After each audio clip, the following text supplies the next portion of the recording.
Здравейте, приятели, и добре дошли в канала SteelRider BG. Днес ще си говорим за позицията на тялото по време на завой. Аз нищо не разбирам, не съм професионалист, само си дрънкам глупости. Такива ми ги пишете. Затова ще се обърна към Ли Паркс, който е написал тази хубава книга Total Control. Препоръчвам я на всеки да я прочете. Ли Паркс разбива движението на тялото в 10 етапа, които сега ще ви прочета. Отварям книгата на главата за Body Positioning и започвам да чета. В тази книга има доста полезна и интересна информация за гумите, за сцеплението, за окачването, за страха, много важно, рисковете, зрението, на къде как се гледа, спирачки. Аз ще ви прочита само позиционирането на тялото. Иначе имаме low speed, fast speed, turns, каране с пътник и какво ли още не и какво ли още не. Друг път може да ви прочита някоя друга глава. Сега започваме с позицията на тялото. Неправилно, правилно. Бла, бла, бла, бла. И отгръщаме на самите техники. 10 стъпки за правилно завиване. Само че адски много духа и събаря всички камери и ми разпръсква листите. Аз имам превод на всичкото това. Постарал съм се. Така че почвам да ви го чета. Стъпка 1. Позициониране на крака. Поставете ходилото така, че да стъпи върху степенките с възглавничките в предната част на стъпалото. Там имате най-добър контрол и най-голям ход на крака. С други думи, може да постигнете най-голямо движение с възможно най-малко усилие. Позиционирайте стъпалото така, че да не докосва земята. Независимо какъв ъгъл на наклона ще постигнете с мотора по време на завой. Всичко това се отнася за вътрешния крак, който е по посока на завоя. За външния крак Ли Паркс не казва нищо. За него съм чувал различни съвети, че може да се постави в средата, преди токчето на петата. Така тялото по естествен начин се завърта по посока на завоя, а крака се заключва по-стабилно. Тъй като то е отгоре по време на завой, няма опасност да докосне земята. За мен тая постоянна смяна на позицията на ходилото по време на леви-десни завой е малко неудобна, поради което си оставам и с двата крака горната част на възглавничката. А в завоите с голям наклон извъртам допълнително стъпалото на вътрешния крак в посока на мотора. В противен случай се е случвало да тръкна бутуш и дори когато съм стъпил възможно най-назад. Позиция на тялото. Целта е да поставите тялото в позиция, която искате да бъде в средата на завоя, преди той да е започнал. Причината за това е, че е трудно да изпуснете изправен мотоциклет в движение, но е много лесно да катастрофирате, когато е наклонен в опасната зона до край. Затова всички големи движения на тялото трябва да се правят преди и след, но никога по време на завой. При пистова или пътна скорост поставете централната линия на тялото навътре от централната линия на мотора. Може да е сантиметър или педия, но трябва да се позиционира преди завоя. Вие и мотора трябва да се наклоните и изправите заедно, като едно цяло. И разстоянието между централните линии, вашата и тази на мотоциклета, не трябва да се променя. Не и докато мотора не се изправи и не се върне в неутрална позиция. Също важно е трите оси на главата, раменете и хълбуха да сочат към вътрешната част на завоя в средата на кривата. На това аз му викам нападателна стойка в природата. Практически всеки хищник в природата насочва тези три оси към жертвата преди атака. В нашия случай жертвата е изходната точка на завоя. Не правим това единствено, когато тръгваме от спряло положение или се движим изключително бавно по паркинга, например бавни завои, в които няма достатъчно центробежна сила, която да ни изхвърля навън, за да я балансираме с гравитацията в посока вътрешността на завоя. В такива случаи дори може да преместим тялото във външната част спрямо линията на мотора. Така ние използваме гравитацията, дърпаща тялото ни извън завоя, балансирайки теглото на мотора, което бива притеглено навътре в завоя. Но за всеки друг завой с нормална пътна скорост винаги трябва да разположим централната линия на тялото навътре от линията на мотора. Има 3 причини защо това е важно да се направи. Първата е, че гравитацията иска да наклони мотора в посока на завоя веднага след като преместим тялото. Това е добре, защото така ще оставим част от работата, която ние сме вършили с ръцете си за гравитацията. Втората причина е свързана с аеродинамиката. В момента, в който преместите тялото извън въздушния поток на мотоциклета, ще почувствате високо налягане на въздуха, което ще ви удари. Ако има високо въздушно налягане пред вас, то ще има ниско налягане зад вас. Това създава сила в посока от високото към ниското налягане.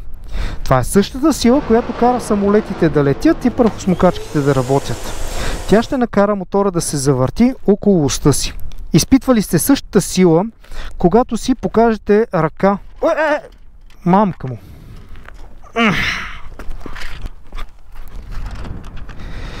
Какво да ви кажа? Трудно е да се изправи изкуство по време на вятър. Значи изпитвали сте същата сила, когато покажете ръка през прозореца на движеща се кола.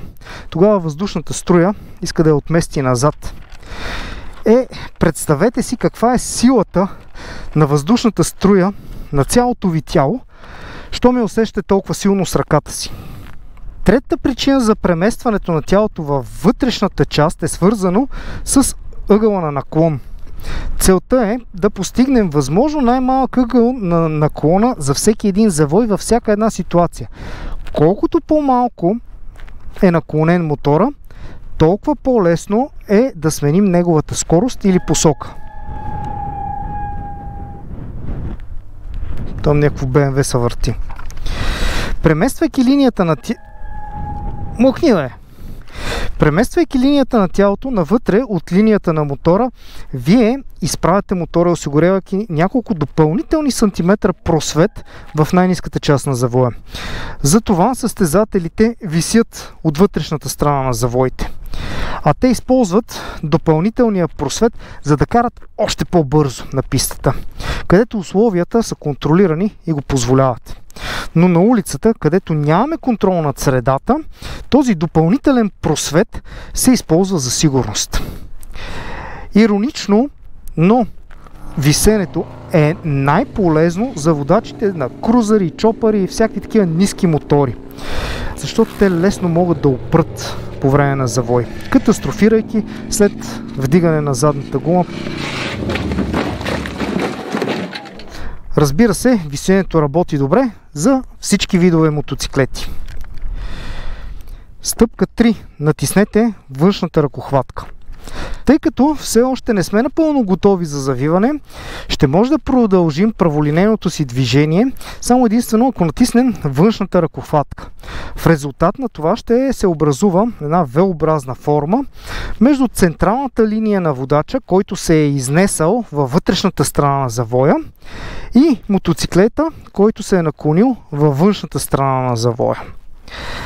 Готиното е, че наклона на мотора в това положение оказва точно колко градуса ще намали наклона на мотора в центъра на завоя. Ето е тази V-форма, за която говорим. Ъгъла, който ще спестим, и спечеления просвет. Като се движите по този начин, вие имате натрупана потенциална енергия от две сили. Гравитационната и аеродинамична сила. Най-добрата аналогия, която може да се даде, е със стрелец на лък. Когато опъва тетивата, той натрупва енергия както в лъка, така и в самата тетива. Ако искате да направите това, което стрелеца прави в правилния момент, отпускайки тетивата на лъка, отпуснете външната ръкохватка. Използвайте съхранената енергия, за да се изстреляте право в целта. Но преди това трябва да разберете къде сте вие и къде искате да отидете. Сиреч, къде е целта. Това е стъпка 4. Набележете точката за завиване. Това е следващото важно нещо. Да изберем точката, от която да започнем завоя. В действителност е важно да изберем такава точка, дори и тя да не е най-добрата. Причината е, че дори посредствената точка се възприема от фронталните дялове на мозъка, което не позволява на страха да проникне в мисълта ви. На пътя това може да бъде петно върху асфалта, пукнатина, дърво в страни или координати, които сме си набелязали. По същия начин, както преди да ударим билярната топка. Предизвикателството е да запомните нейното местоположение. Трябва да знаете къде е, без да я поглеждате непосредствено преди завоя. Стъпка 5. Погледнете през завоя. Преди да влезете в завоя, вие трябва да насочите мотоциклета по гладка линия, която свързва точката на завиване и изходната точка. Тук няма да говорим в детайли за избора на линия.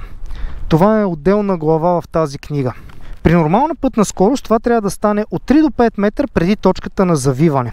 Това значи, че ако се движите примерно с 80 км в час, вие от 3 до 5 метра преди точката на завиване да погледнете навътре в завоя. А самата точка трябва да я запомните и да сте сигурни, че ще преминете през нея без да я гледате и ще оцелите правилния момент да завиете. При по-висока скорост се изисква по-голямо разстояние. Логично. Човешкият мозък е добър в свързването на точки. Поради това, като разполагате с стартова и крайна позиция, съзнанието може да начертае траектория, по която да прекарате мотоциклета. Това трябва да стане още преди да сте започнали завоя.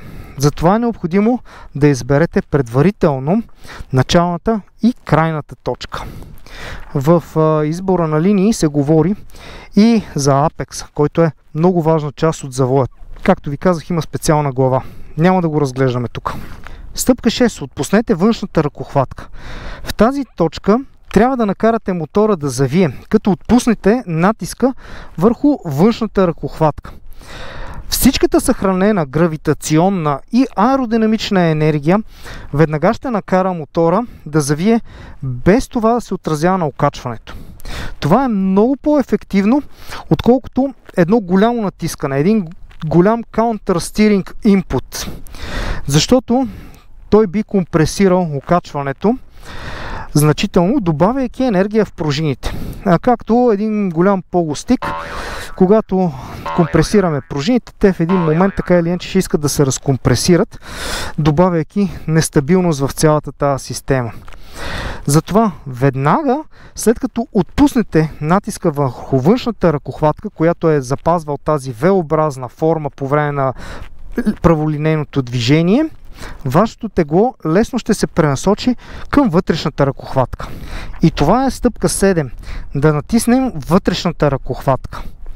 Ако едновременно отпуснем натиска върху външната ръкохватка с малък натиск върху вътрешната ръкохватка, всеки един мотоциклет бързо ще се наклони и влезе в завоя. Когато сте вътре в завоя, използвайте само вътрешната ръкохватка, за да правите корекции в насочването, ако е необходимо.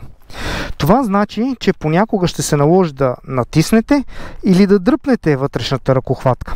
Всяка промяна в посоката се прави само единствено от вътрешната ръка. Тази техника ви предпазва от ситуация, в която двете ръце се борят за надмощие и едновременно натискат ръкохватките. Това може да не го забележите по време на каране, но неминуемо ще се отрази на вашата линия, като я уширява, а самите вие се изморявате много по-бързо. Много е по-лесно да управлявате само с една ръка по време на завой. След като спрете да насочвате мотора с двете ръце, започнете да го правите само с вътрешната. И вие ще прекъснете този цикъл на борба. Така ще позволите на мотора да завие по начина, по който може най-добре, без да му пречите. Стъпка 8. Навийте газта. Когато кажем навийте газта, възможно най-рано, това не означава да го навием възможно най-силно, най-агресивно. Основната цел е да подадем възможно най-рано газ, за да стабилизираме мотоциклета, но без да нарушаваме положението на шасито. Целта е да стабилизираме мотоциклета, не да го стресираме. Позицията на газта винаги трябва да е обратно пропорционална на ъгъла на наклона. Когато мотора е наклонен до предела си, можете едва да отворите газта. Докато мотора се изправя, можете да отваряте газта все повече и все повече, до момента, в който е напълно изправен. Тогава можете да дадете цялата газ.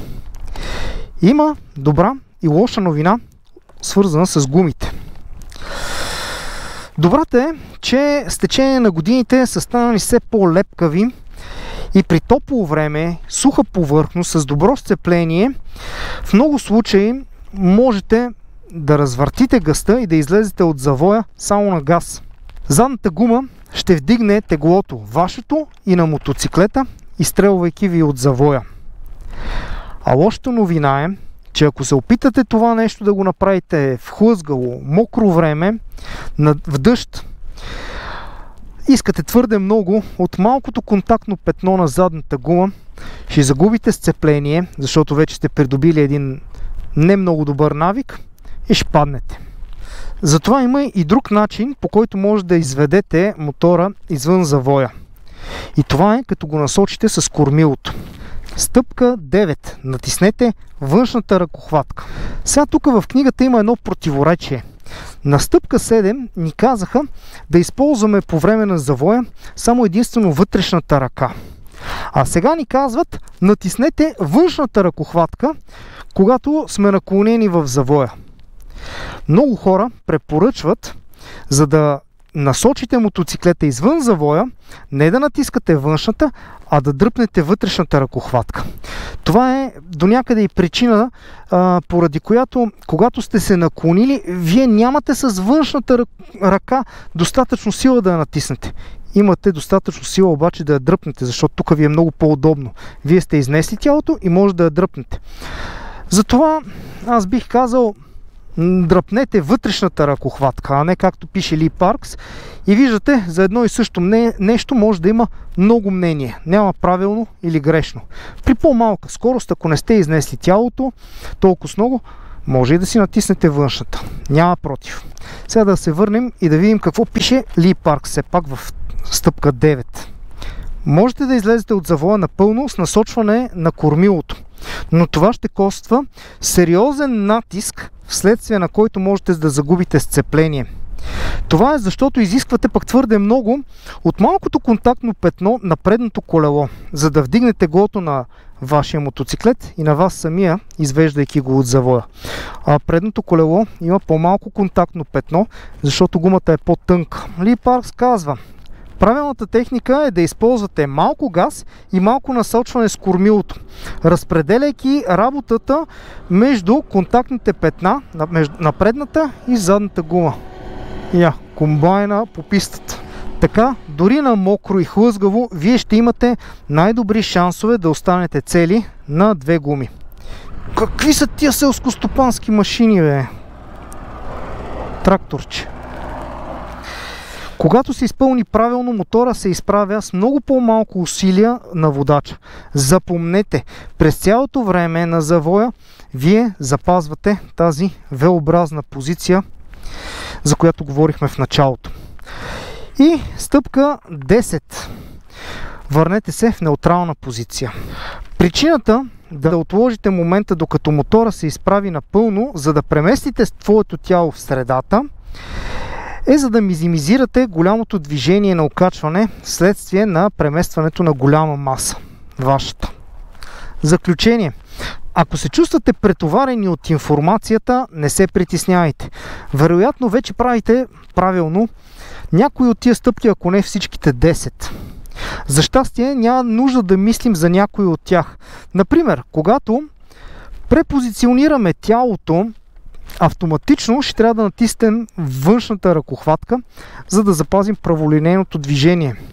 В противен случай, позиционирайки го във вътрешната част на завоя, мотора ще завие преждевременно. Също, отпускайки външната ръкохватка, автоматично ще насочите усилието върху вътрешната. Защото по естествен начин, отпускайки едната ръка, другата трябва да застъпи. И по този начин прехвърляте управлението върху вътрешната ръка. Единствената причина, казва Ли Паркс, поради която разделяме завоя и позиционирането на тялото на тези 10 стъпки, е да може да осъзнаем всеки един етап по-отделно. Ако имаме някакъв проблем, да може да ги разбием, анализираме и подобрим всяка една част по-отделно. Това е 10 стъпки за позициониране на тялото, които казва Ли Паркс. В ежедневието вие няма да имате нужда от някакви, и тук не се и говори за изнасяне на дупеде, за изнасяне на крак, колена и такива неща. Това, което описва Ли Паркс и това, което харесвам в тази книга, е, че е написано на разбираем език и примерите, които са дадени, важат не толкова за пистата, а колкото за ежедневното шофиране, пилотиране или каране по улиците, както искате го наречете.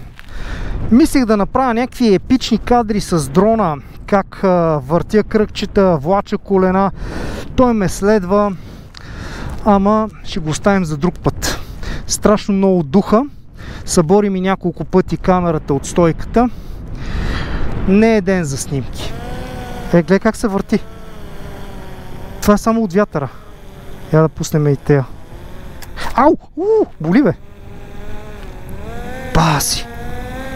Ето, пуснахме я. Виж как се върти. Това е само от вятъра. Ето. А машинката е изключена. Надявам се видеото да ви е харесало. Четене с разбиране, така може да се каже. Някой друг път може да покрием друга тема, ако ви е интересно. Сега довиждане и до нови срещи!